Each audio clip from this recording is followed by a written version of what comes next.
Hola, bienvenidos al capítulo 6 del podcast de The Good Logopeda. Hoy continuamos hablando sobre el trabajo de fin de máster. Yo en mi caso hice una guía de intervención logopédica para disfagia orofaringia en pacientes que han sufrido un IC. Pero antes de nada, mi nombre es Adelaida y en redes sociales me puedes encontrar con el nombre de @TheGoodLogopeda en Instagram, TikTok, Spotify y YouTube. Y te recomiendo que me sigas para que no te pierdas nada. En el capítulo anterior hablamos un poco de toda la organización del trabajo y comenzamos sobre la introducción, lo que incluía ahí, las definiciones que tuve que poner, la metodología, los esquemas y diagramas de flujo que tuve que incluir, etc.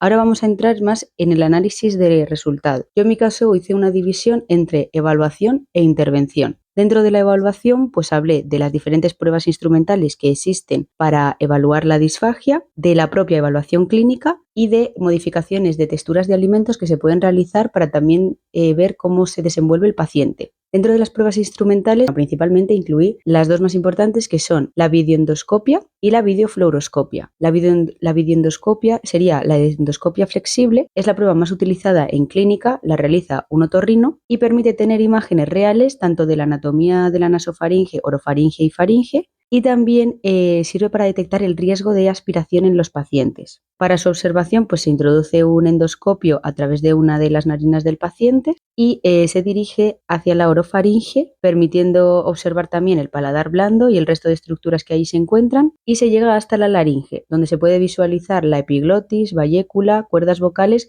y senos piriformes. La finalidad de la prueba es observar cómo de eficaz y de segura es la devolución del paciente, es decir, si quedan restos tras la ingesta de un sólido o de un líquido espesado en diferente textura, líquido néctar o líquido pudín o líquido miel, según la necesidad del paciente, pues si ha quedado ahí algún resto en estas estructuras que os he mencionado previamente, puede existir riesgo aspirativo. La otra prueba que se utiliza para la evaluación y diagnóstico de la disfagia, que está considerada como el gold estándar de las que se realizan, sería la videofluoroscopia, que es una exploración radiológica donde se valora el proceso deglutorio mediante la ingesta de un contraste normalmente de bario. A diferencia de la endoscopia, permite evaluar el desempeño del paciente durante la fase oral y la fase faringia. En la fase oral se valora la masticación de los sólidos y la preparación del bolo mediante la observación de la movilidad lingual y el comportamiento de los sellos palatogloso y velofaringio con las diferentes texturas, mientras que en la fase faringia se observa el comportamiento de la epiglotis, el hioides y la laringe principalmente.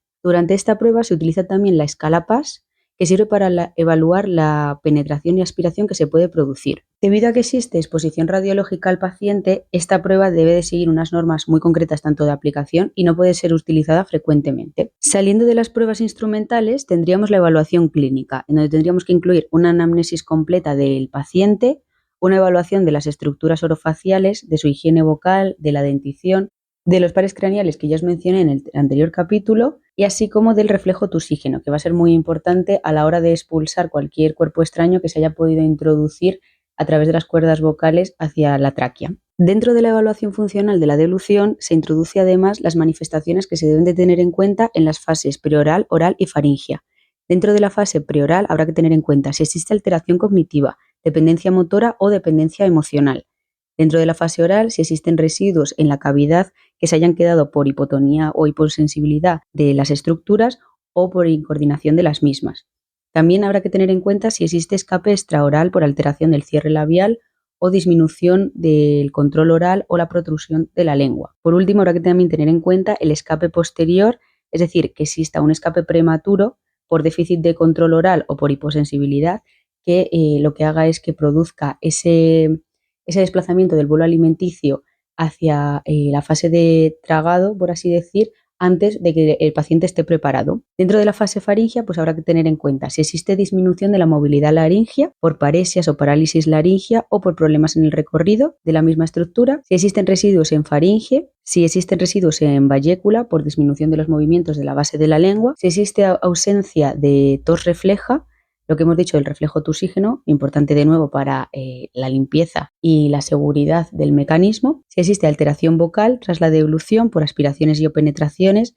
lo que se conoce como la voz húmeda, o si existe disnea tras la deglución por aspiraciones o fatiga, es decir, que el paciente de repente empiece a hiperventilar tras la ingesta. Una vez explicados todos estos aspectos a tener en cuenta de forma general para la evaluación del paciente, aquí yo ya empecé a incluir lo que mencionaba cada uno de los autores de los artículos que yo había elegido. La mayoría coincidía en la utilización de las dos pruebas instrumentales que os he mencionado anteriormente, también de la presencia de un logopeda o fonoaudiólogo y de la realización y utilización de diferentes modelos de evaluación de la deglución estandarizada, como son, por ejemplo, el MEC, que es la prueba en donde se utilizan diferentes texturas, o la prueba de deglución del agua, o la prueba GUS. Por último, con toda esta información ya recopilada, pues yo hice dentro de mi guía de intervención mi propia base de evaluación e incluí las tablas y la información dentro también del trabajo. Introduje mi anamnesis, es decir, qué información general creo relevante para llevar a cabo esta evaluación, así como una evaluación alimenticia de cómo eran las costumbres del paciente antes del ictus, es decir, si hacía 3 comidas al día o solo 2, si comía de todo, si tenía algún tipo de intolerancia, etcétera. Porque creo que es información que luego a la hora de la intervención va a ser muy importante y muy conveniente de saber. Luego también incluí una evaluación de las estructuras que participan, de las estructuras anatómicas, haciendo diferenciación entre la sensibilidad y la movilidad de cada estructura. Y luego con esa información realicé también una tabla recopilatoria y a modo de resumen de los diferentes pares craneales y en base a la información de cada una de las estructuras, si estos pares craneales creo yo que van a estar comprometidos, afectados 100%, levemente afectados o si creo que están conservados. Y ya por último de este apartado, pues introduje también la tabla con la evaluación de los diferentes reflejos que creo yo más importantes para la deglución, que son el reflejo de arcada y el reflejo tusígeno. En cuanto al tratamiento, al igual que con la evaluación, puse toda la información que venía en cada uno de los artículos sobre modelos y técnicas de tratamiento.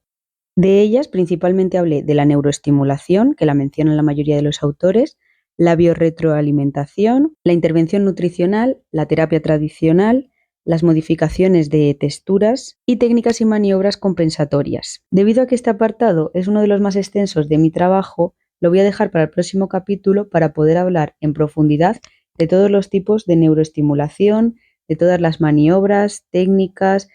cambios posturales que se le pueden realizar al paciente, modificaciones de textura, etcétera. Bueno, por ahora dejamos este capítulo por aquí. Si os ha gustado, dejadme un like o hacérmelo saber en comentarios. Y si tenéis alguna duda o queréis saber algo más sobre mi trabajo, os pido porfa que me lo hagáis a través de nuestras redes sociales, @debutlogopeda, principalmente a través de Instagram, aunque recuerda también seguirme por TikTok, Spotify o YouTube. Y nos vemos en el próximo capítulo. ¡Adiós!